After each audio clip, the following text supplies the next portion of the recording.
Washington. Since the first days after she was elected governor of South Dakota in 2018, Kristi Noem had been working to ensure that President Donald Trump would come to Mount Rushmore for a fireworks-filled July 4th extravaganza.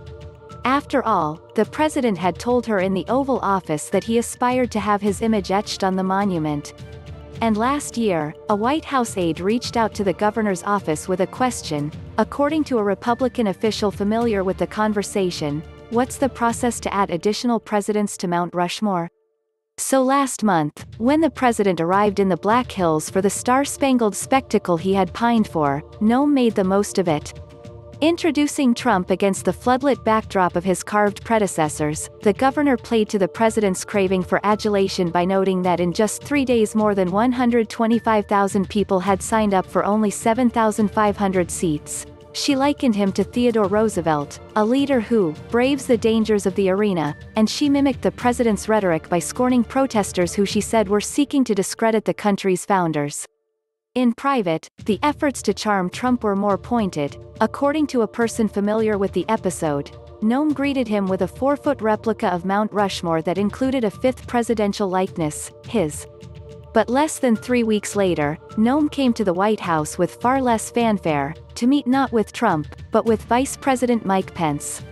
Word had circulated through the Trump administration that she was ingratiating herself with the president, fueling suspicions that there might have been a discussion about her serving as his running mate in November. Noem assured Pence that she wanted to help the ticket however she could, according to an official present. She never stated it directly, but the vice president found her message clear. She was not after his job. There is no indication Trump wants to replace Pence. Trump last month told Fox News that he's sticking with Pence, whom he called a friend. Yet with polls showing the president trailing Joe Biden, the presumptive Democratic nominee, and Republicans at risk of being shut out of power in Congress, a host of party leaders have begun eyeing the future, maneuvering around a mercurial president.